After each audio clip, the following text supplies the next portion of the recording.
কেবিনেটত এটা সিদ্ধান্ত হয় যে আমাৰ বহুত মাইগ্ৰেণ্ট লেবাৰ আৰু আনঅৰ্গেনাইজ ছেক্টৰৰ লেবাৰ শ্ৰম পৰ্টেলত তেওঁলোকে ৰেজিষ্টাৰ কৰিছিল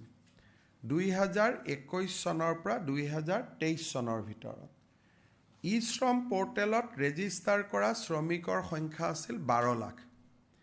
এই 12 লাখ শ্ৰমিকৰ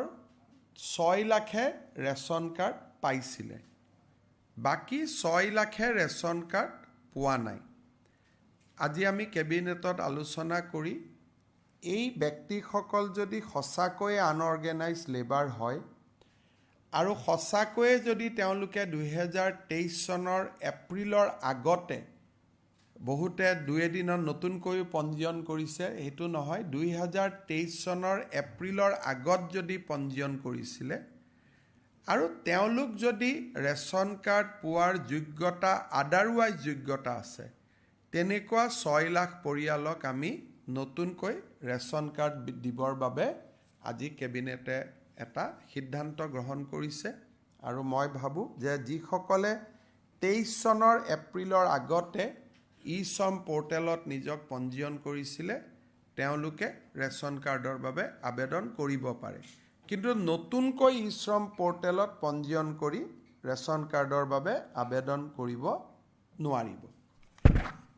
কেবিনেটত এটা সিদ্ধান্ত হয় যে আমাৰ বহুত মাইগ্ৰেণ্ট লেবাৰ আৰু আনঅৰ্গেনাইজ ছেক্টৰৰ লেবাৰ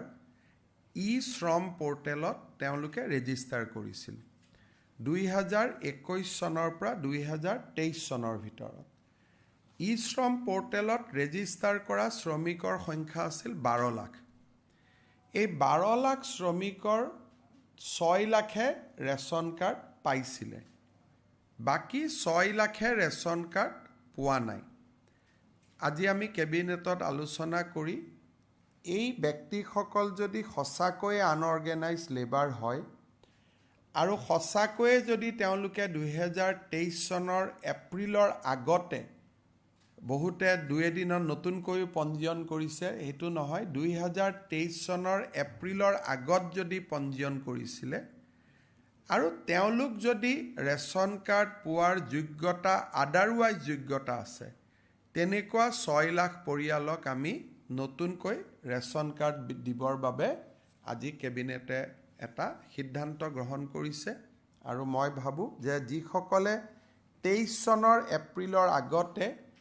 শ্ৰম পৰ্টেলত নিজক পঞ্জীয়ন কৰিছিলে